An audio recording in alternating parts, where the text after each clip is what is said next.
The morning of December 22nd, 1944, a German major and lieutenant, flanked by two enlisted men carrying white flags, approached the American lines southeast of Bastogne through knee-deep snow. The fog was so thick they materialized like ghosts barely 20 yards from the foxholes of Company F, 327th Glider Infantry. The Germans carried a briefcase and demanded to speak with the American commander.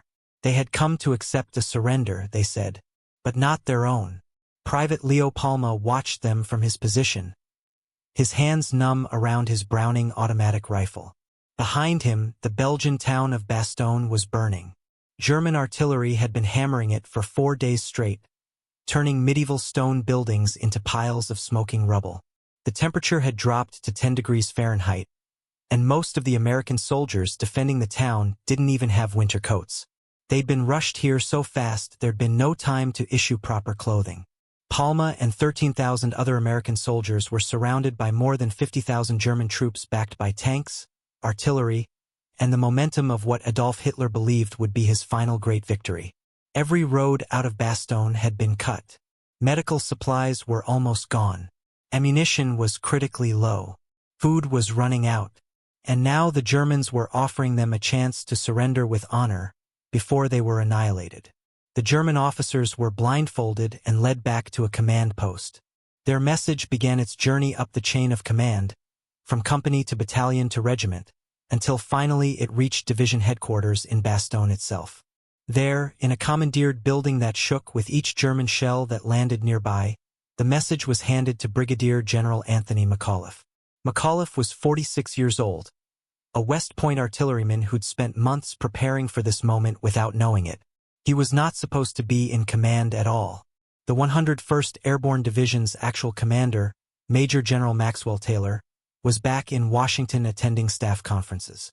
McAuliffe was filling in, and now he faced the most important decision any American commander had confronted since D-Day. The German ultimatum was typed on proper military stationery, formal and threatening in equal measure. It promised that if the Americans did not surrender within 2 hours, 1 German artillery corps and 6 heavy anti-aircraft battalions would annihilate every American soldier in Bastogne. It threatened that civilian casualties would be on American hands, that the well-known American humanity would be responsible for Belgian deaths. It was, the Germans believed, a reasonable offer given the tactical situation. The Americans were cut off, outnumbered nearly 5-1, running low on everything they needed to fight. Bastogne was strategically vital because 7 major roads converged there. Roads the German panzer divisions needed to reach the River Meuse and beyond that. The ultimate prize. The port of Antwerp. If you're enjoying this deep dive into the story, hit the subscribe button and let us know in the comments from where in the world you are watching from today. McAuliffe had been asleep when Lieutenant Colonel Ned Moore woke him with the news. The general's first thought, groggily climbing from his bunk, was that the Germans wanted to surrender to the Americans. When Moore corrected him, explaining it was the other way around, McAuliffe's response was immediate and profane. "Ah, nuts," he said, and dropped the paper on the floor. He left the command post to visit troops on the western perimeter, men who'd just destroyed a German roadblock. He needed to see his soldiers to remind himself of what he was defending and who was doing the defending. When he returned an hour later, his staff informed him that the German officers were still waiting for an official reply. McAuliffe sat down with a pencil and paper. His officers gathered around, suggesting various responses. Some proposed elaborate explanations of why the Americans would never surrender. Others suggested formal military language that would make their defiance clear without being insulting. Lieutenant Colonel Harry Kinnard, the division's operations officer, spoke up.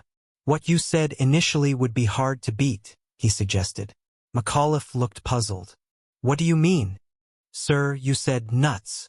The other officers burst into approval. It was perfect. One word that said everything that needed saying. McAuliffe wrote it down. "Have it typed up," he ordered. The official reply was delivered to the German officers by Colonel Joseph Harper, commander of the 327th Glider Infantry. The Germans looked at the paper, confused. The senior officer, Major Wagner, asked Harper what it meant. Harper considered his answer. Then he smiled. In plain English, go to hell. But to understand why that single word reply became one of the most famous moments in American military history, we need to go back 6 days, to when this story began. To the moment when the entire Allied war effort in Western Europe was thrown into chaos, and a single crossroads town in the Belgian Ardennes became the pivot point on which the Second World War would turn. December 16, 1944. The Ardennes Forest, Belgium. At 5:30 in the morning, the darkness exploded with German artillery fire. 2,000 guns firing simultaneously along a 70-mile front that had been, until that moment, the quietest sector of the Allied line. American soldiers, many of them new replacements who'd never seen combat, huddled in their foxholes as shells tore apart the frozen forest around them. The bombardment lasted 2 hours, methodically destroying communication lines, knocking out observation posts, and pulverizing defensive positions. Then came the tanks. Not a handful, not a company. Entire panzer divisions, 25 divisions in total, over 200,000 German soldiers and 1,000 tanks, all crashing westward through the fog and snow. It was Hitler's last gamble, Operation Watch on the Rhine, designed to split the American and British forces, capture Antwerp, and force a separate peace in the West so Germany could concentrate on holding off the Soviet Union in the East.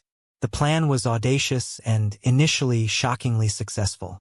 The American divisions holding this quiet sector were either green troops getting their first taste of combat or exhausted veterans who'd been sent here to rest after brutal fighting in the Hurtgen forest.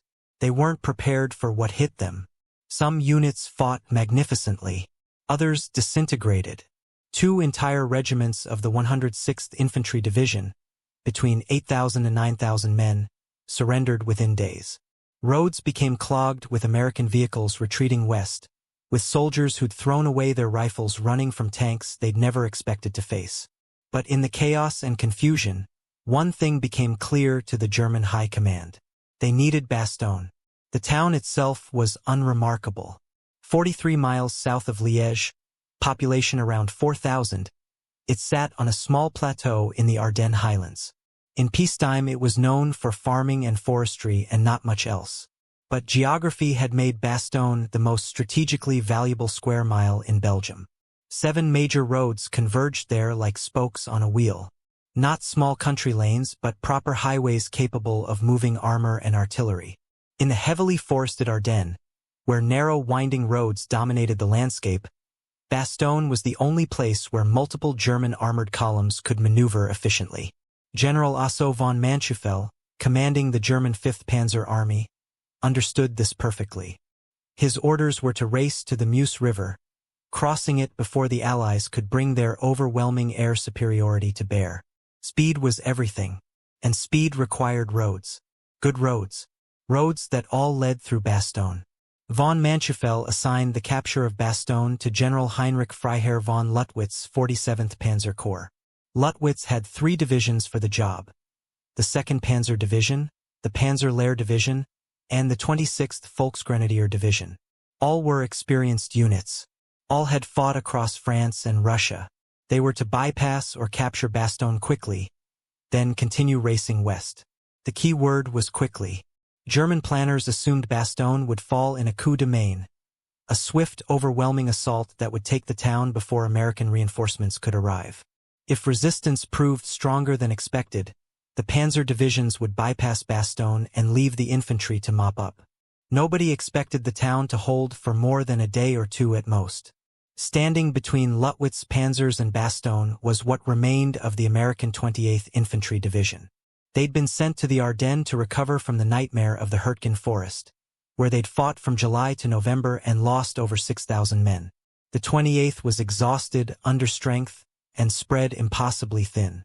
When the German assault began on December 16th, the 28th Infantry fought with desperate courage.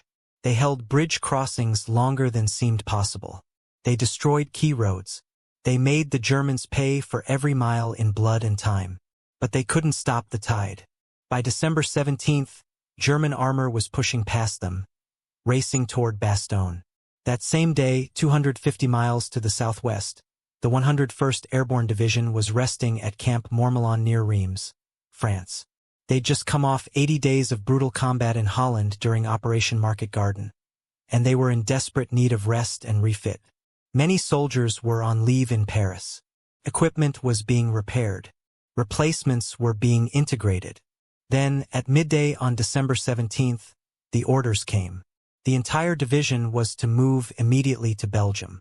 No time to recall soldiers on leave. No time to complete refitting. Grab your weapons, climb into whatever trucks were available, and go. The 101st Airborne had been created for parachute operations, but this time they'd be riding to battle in open trucks through freezing rain and sleet. Most men didn't have winter clothing. Many lacked ammunition beyond what they carried in their basic load. The division artillery had some ammunition, but not nearly enough for a sustained fight. General McAuliffe rode with his men through that long, cold night. The convoy stretched over 75 miles of road, headlights blazing despite the risk of German air attack because speed mattered more than stealth. They were racing the panzers to Bastogne, and nobody knew if they'd arrive in time. The first elements of the 101st, the 501st Parachute Infantry Regiment, rolled into Bastogne shortly after midnight on December 19th. By 9 o'clock that morning, the entire division had arrived. They'd beaten the Germans by less than 4 hours. But arriving was one thing. Defending was another. The 101st Airborne Division was built for rapid deployment and aggressive assault, not for prolonged defensive combat against armored forces. They had no organic tank units, no heavy anti-tank guns. Their standard anti-tank weapon was the bazooka, effective against light armor but nearly useless against German Panther and Tiger tanks. To give them a fighting chance, other units were rushed to Bastogne. Combat Command B of the 10th Armored Division arrived with Sherman tanks and tank destroyers. The 705th Tank Destroyer Battalion brought their lightly armored but heavily armed vehicles. Artillery units, engineer companies, and various support troops were swept into the defensive perimeter. McAuliffe established his command post in the Heinz Barracks in the center of town. He had roughly 14,000 men under his command, facing German forces that intelligence estimated at over 50,000. And those forces were closing in from all directions. The battle for Bastogne began in earnest on December 19th in the village of Noville, 5 miles northeast of the town. Team de Sobry, an armored task force from the 10th Armored Division, had been sent there to block the German advance. At dawn, they were hit by the 2nd Panzer Division. Major William de Sobry's force consisted of a company of Sherman tanks, a company of armored infantry, some engineers, and a platoon of tank destroyers. Against them came an entire Panzer Division backed by artillery and supported by the 26th Volksgrenadier Division following close behind. The battle for Noville was vicious. German tanks pushed into the village streets. American Shermans fired at point-blank range. Buildings burned. The fog was so thick that crews often didn't see the enemy until they were within 50 yards. By mid-morning, de Sobry had lost half his tanks and was effectively surrounded. But he'd accomplished something crucial. The fight at Noville convinced General von Luttwitz that Bastogne was more heavily defended than German intelligence had suggested.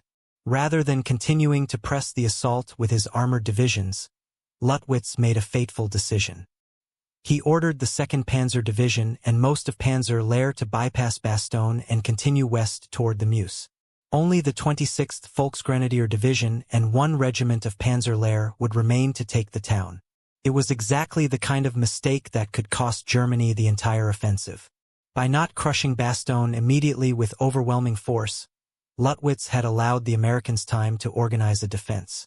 And once organized, the 101st Airborne proved to be exactly the kind of enemy the Germans didn't want to face.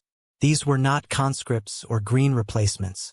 These were elite airborne troops who'd jumped into Normandy on D-Day, who'd fought across France and Holland. They were parachute infantry and glider troops who'd been trained to fight surrounded and outnumbered. Being cut off wasn't a crisis for them. It was practically their normal operating condition.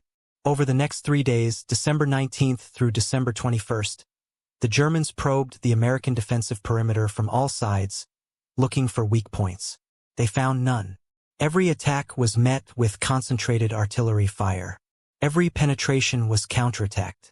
Every road leading into Bastogne became a killing ground. On December 20th, German forces completed the encirclement. Every road out of Bastogne was cut. The town was truly surrounded. But inside that perimeter, McAuliffe's forces were digging in, establishing fields of fire, and preparing for the assault they knew was coming. The material situation was grim. Ammunition was rationed. Some artillery batteries were down to less than 10 shells per gun. Food was running low. Medical supplies were critically short, and the wounded couldn't be evacuated. The weather had been terrible since the German offensive began, low clouds and fog that prevented any air support or aerial resupply. And the cold was becoming as dangerous as the Germans. Temperatures dropped below freezing and stayed there. Soldiers in foxholes stamped their feet through the night to prevent frostbite. Men who'd been sent to what was supposed to be a quiet sector now found themselves in a desperate fight without proper winter equipment. On the night of December 21st, a German reconnaissance patrol hit the division service area and captured or destroyed most of the medical supplies and killed or captured many of the medics. It was a devastating blow. Now the wounded would have to be treated with whatever supplies remained, and those supplies were running out fast. Inside Bastogne, the situation was becoming desperate. McAuliffe knew it. His staff knew it. The soldiers knew it. But nobody talked about surrender because these were the Screaming Eagles, and Screaming Eagles didn't quit. On the evening of December 21st, McAuliffe sent a message to his corps commander, Major General Troy Middleton. He reported his situation honestly. Surrounded. Low on ammunition, food, and medical supplies. Weather preventing aerial resupply. But the message ended with confidence. We are holding. That same evening, German forces were assembling for their main assault. The plan was to hit the American lines from multiple directions simultaneously, overwhelming the defenders through sheer weight of numbers and firepower. Bastogne, the Germans believed, would fall on December 22nd. Instead, that was the morning the Germans sent their surrender ultimatum. And that was the morning McAuliffe replied with a single word that would echo through history. After Colonel Harper delivered the nuts reply to the confused German officers, he escorted them back to their own lines. One of them asked again what the American response meant. Harper told them in terms even clearer than before. The German officers left shaking their heads. They'd expected surrender or at least serious negotiation. Instead, they'd received what amounted to a defiant insult. When they reported back to General von Luttwitz, his response was predictable. Very well. The Americans would get their annihilation. But that afternoon of December 22nd, something extraordinary happened. Something neither the Germans nor the Americans had expected. The weather began to clear. For 6 days, the Ardennes had been locked under heavy clouds and fog that grounded all aircraft. The Germans had counted on this. Poor weather meant no Allied air support, no fighter bombers, no aerial resupply. It was one of the key factors in Hitler's decision to launch the offensive in December rather than waiting until spring. But on December 22nd, meteorologists detected a high-pressure system moving in from Russia. By the 23rd, the skies would be clear.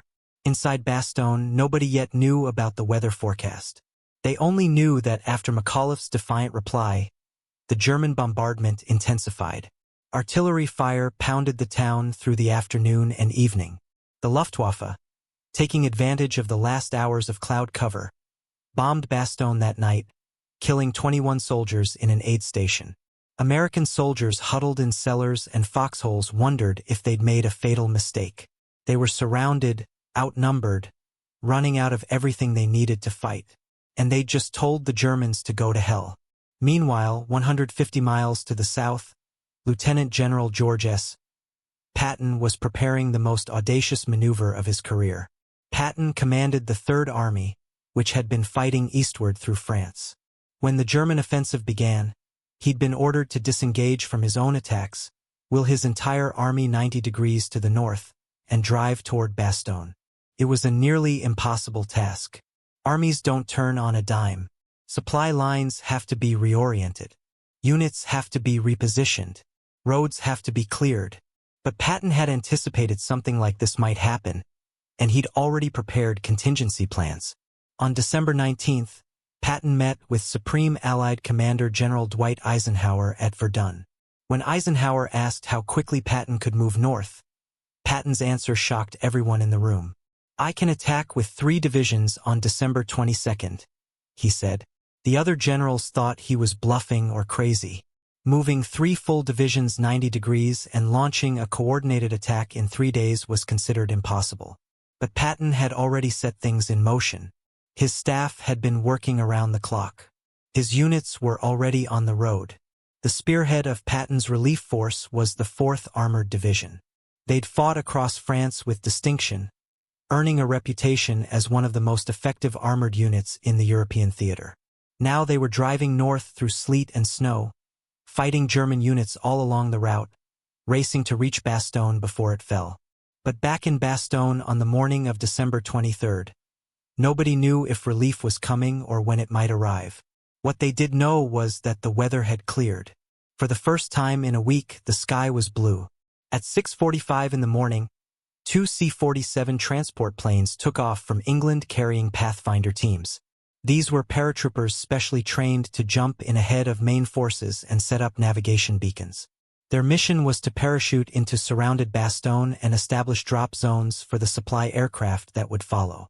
It was, by any reasonable calculation, a suicide mission. The Pathfinders would be jumping in daylight into a town surrounded by German forces, many of them equipped with anti-aircraft guns. If the Germans realized what was happening, the slow-moving C-47s would be easy targets. Leading one of the Pathfinder sticks was a sergeant named Jake McNeice. He jumped into Normandy on D-Day as part of the legendary Filthy 13, a demolitions unit known for wearing mohawks and war paint into combat. McNeice had already made 2 combat jumps. Now he was making a 3rd, and he knew the odds weren't good. As the C-47s approached Bastogne, German anti-aircraft fire began bursting all around them. An 88mm shell punched through McNeice's aircraft, passing between him and another sergeant with inches to spare. The pilot, Captain Kenneth Crouch, dove to treetop level to escape the flak, then pulled back up to jump altitude. The Pathfinders jumped into the snow-covered fields outside Bastogne. They landed hard, gathered their equipment, and within minutes had set up their Eureka navigation beacons.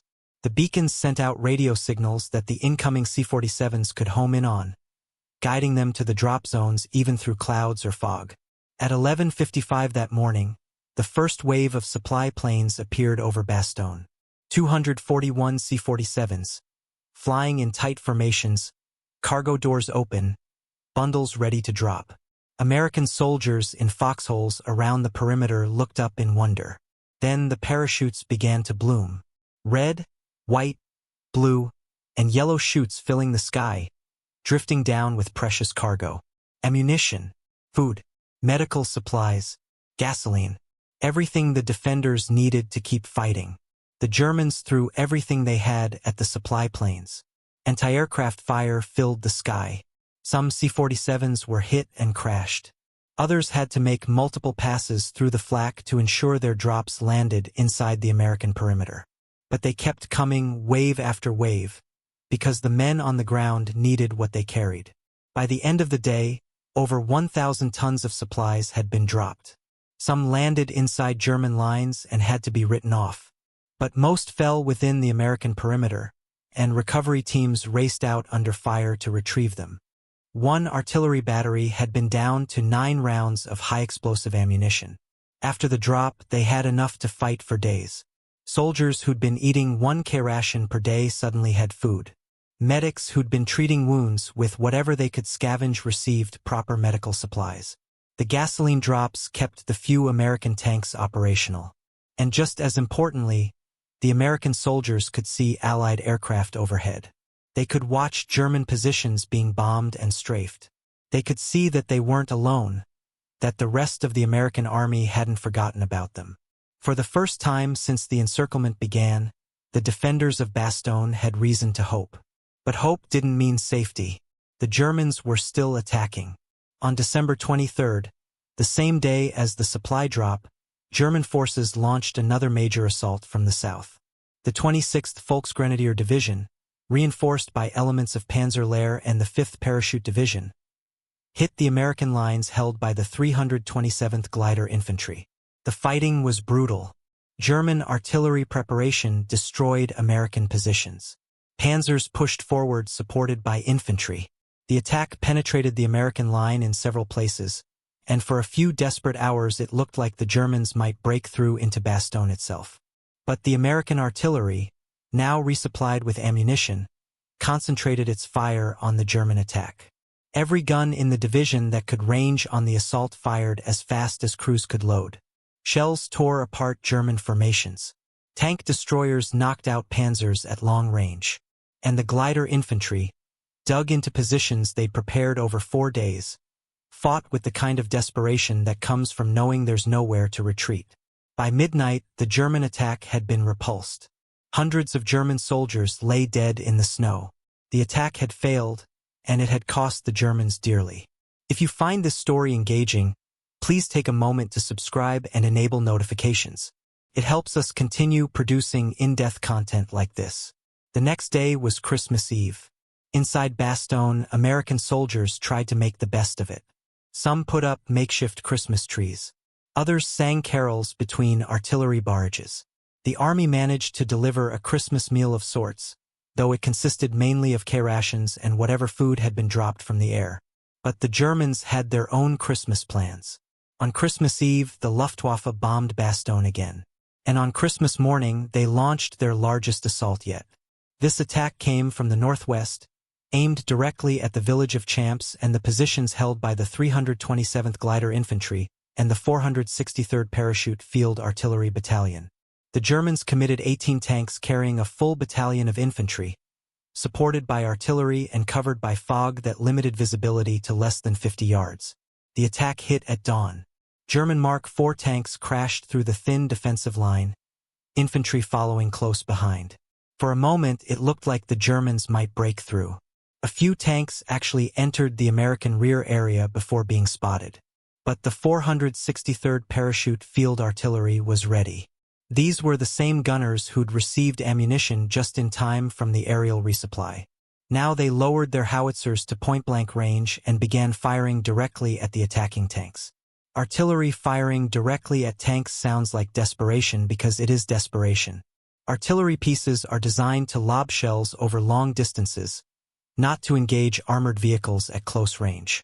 But desperation can be effective when combined with skill and courage. The artillerymen fired as fast as they could load.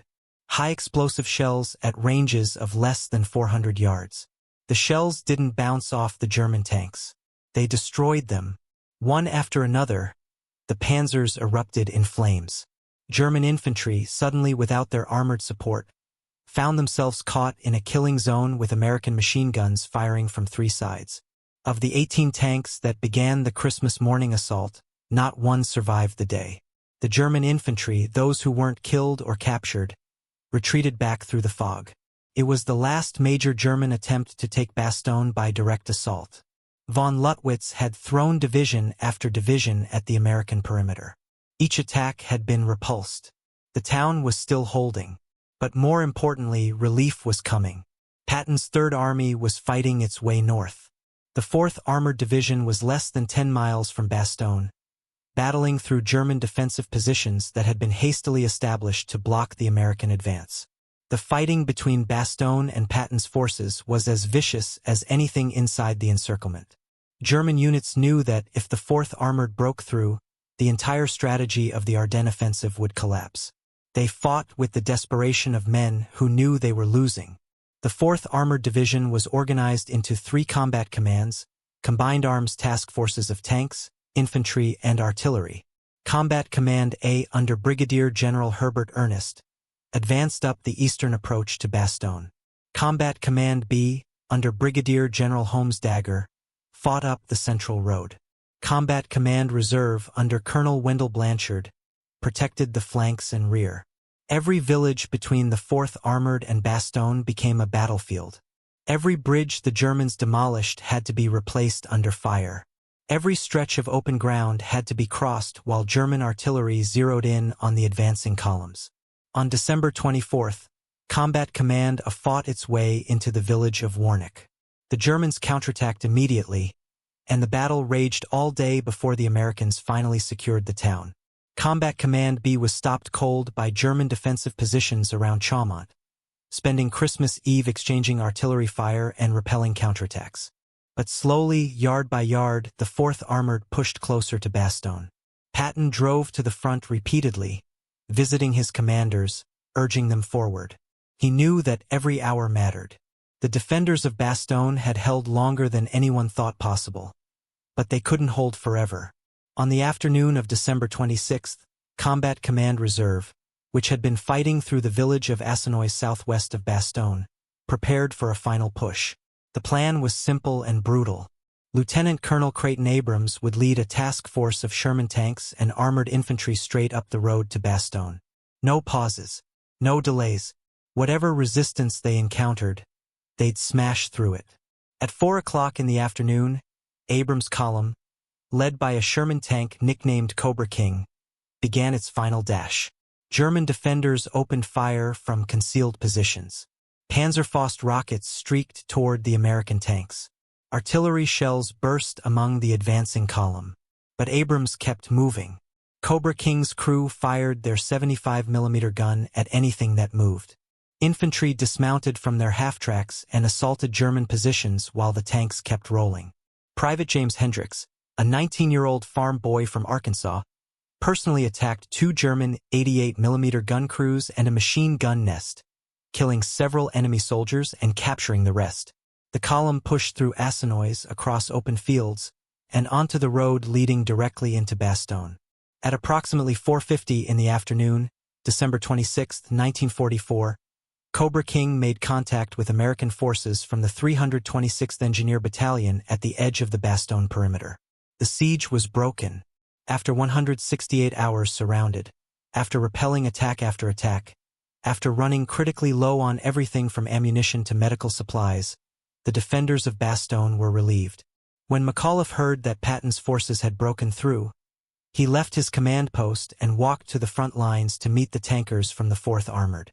Despite German sniper fire still cracking through the winter air, he stood in the open and greeted Lieutenant Colonel Abrams. Patton himself arrived in Bastogne the next day. He toured the defensive positions, talked with soldiers, and inspected the damage. When he met McAuliffe, Patton awarded him the Distinguished Service Cross on the spot. Then Patton wrote in his diary words that captured what everyone was thinking. "What a glorious day for killing Germans." But the battle wasn't over. The relief of Bastogne opened a corridor from the south, but German forces still surrounded the town on 3 sides. The fighting would continue for weeks. The 101st Airborne would remain in combat until mid-January, pushing back German positions, recapturing villages that had been lost in the opening days of the offensive. The casualties tell the story of how hard the fighting was. From December 19th through January 6th, the 101st Airborne Division suffered 341 killed, 1,691 wounded, and 516 missing. Combat Command B of the 10th Armored Division lost approximately 500 men. Other units attached to the Bastogne defense added hundreds more to the casualty lists. But they had accomplished something that changed the course of the war. By holding Bastogne, they denied the Germans the road network they needed for their offensive. German panzer divisions had been forced to bypass the town, clogging up on narrow forest roads, burning precious fuel, falling behind schedule. The entire timetable of the Ardennes offensive had been disrupted. And while the Germans wasted strength trying to take Bastogne, the Allies had time to respond. British forces positioned themselves to block any German crossing of the Meuse River.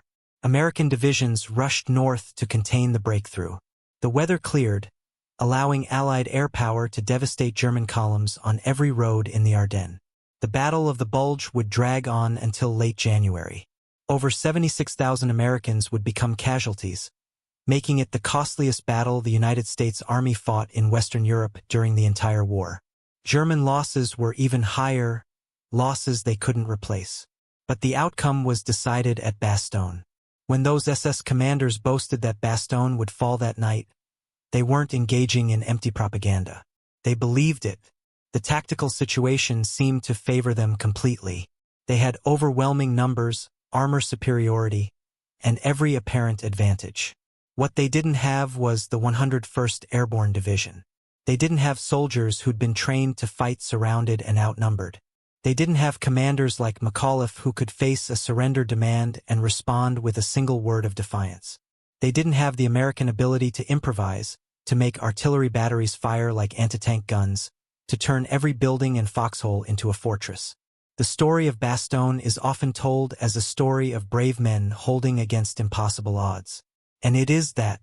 But it's also a story of what happens when tactical assumptions collide with strategic reality. The Germans assumed that surrounded troops would surrender rather than fight a hopeless battle. That assumption was based on rational military calculations. Surrounded forces traditionally surrendered because continuing to fight meant eventual annihilation with no strategic purpose served. But the Americans at Bastogne weren't fighting a hopeless battle. They were fighting to deny the Germans the roads they needed. They were fighting to buy time for reinforcements to arrive. They were fighting because surrendering meant handing Hitler his last chance at victory in the West. And they were fighting because the 101st Airborne Division had a reputation to uphold. These were the Screaming Eagles, the division that had jumped into Normandy in the first hours of D-Day, that had seized crucial bridges in Operation Market Garden, that had written their battle honors across France and Holland. They weren't about to surrender to anyone. The siege of Bastogne made heroes out of thousands of individual soldiers. Men like Private Hendricks who took on German gun crews single-handedly. Men like Major de Sobry who held Nouville until his force was nearly destroyed. Men like the Pathfinders who jumped into a surrounded town to guide supply planes. Men like the artillery crews who turned their howitzers into direct-fire weapons and destroyed 18 German tanks on Christmas morning. But perhaps the greatest hero of Bastogne was the one who never fired a shot in the defense. General Maxwell Taylor, the actual commander of the 101st Airborne, was in Washington when the German offensive began. He didn't make it back to Bastogne until after the siege was lifted. Taylor had trained the division. He'd led them in combat through Normandy and Holland. He'd turned them into one of the most effective fighting units in the American Army. And when the crisis came, when they found themselves surrounded and facing annihilation, they fought exactly as he trained them to fight. McAuliffe, filling in for Taylor, made the tactical decisions during the siege. But Taylor had made the strategic decisions months and years before.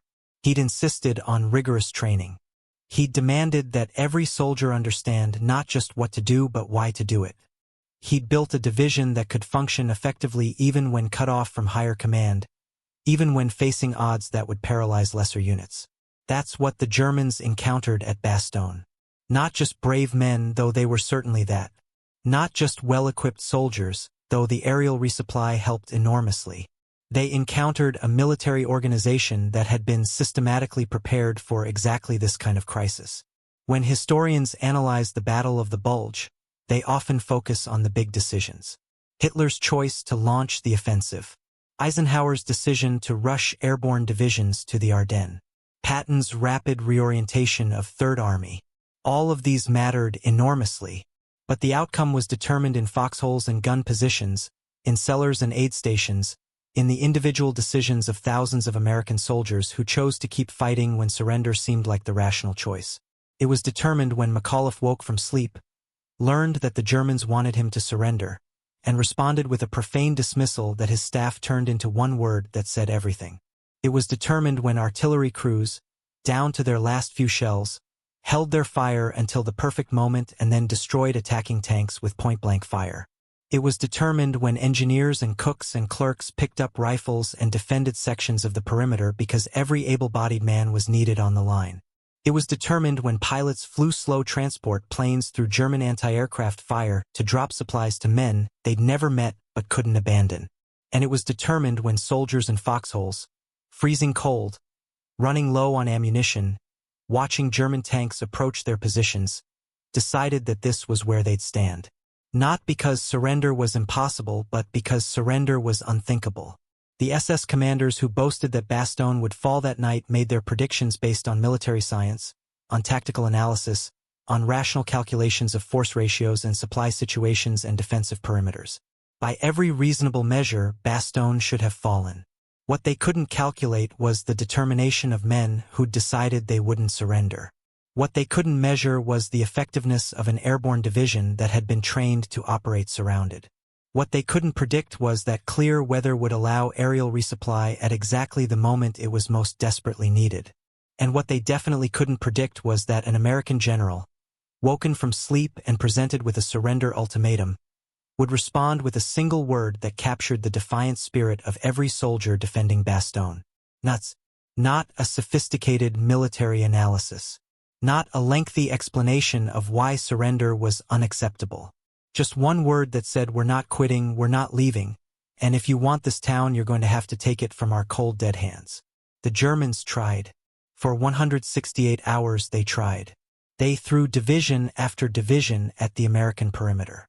They bombed and shelled and attacked. They did everything their military doctrine said should work.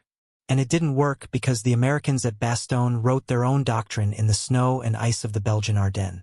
A doctrine that said surrounded doesn't mean defeated. A doctrine that said running low on supplies means fight smarter, not surrender.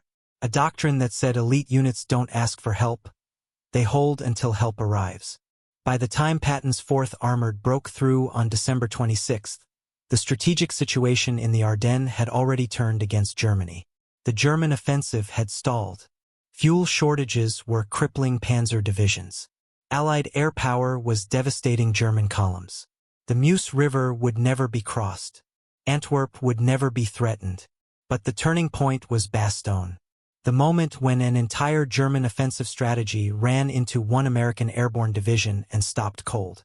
The moment when SS commanders' boasts about the town falling that night turned into 168 hours of brutal, grinding, defensive combat that Germany couldn't win. The defenders of Bastogne paid a terrible price. Thousands wounded, hundreds killed. Men who survived the siege carried the physical and psychological scars for the rest of their lives. Frostbite, combat fatigue, the memory of friends who died in foxholes or aid stations. But they achieved something that justified that price. They stopped Hitler's last offensive in the West. They bought the time that allowed the Allies to respond, regroup, and resume their drive into Germany. They demonstrated that German tactical surprise and overwhelming force couldn't overcome American determination and tactical skill. And they showed the world that one word, spoken with absolute conviction, could be as powerful as any weapon on the battlefield. Thank you for watching. For more detailed historical breakdowns, check out the other videos on your screen now and don't forget to subscribe.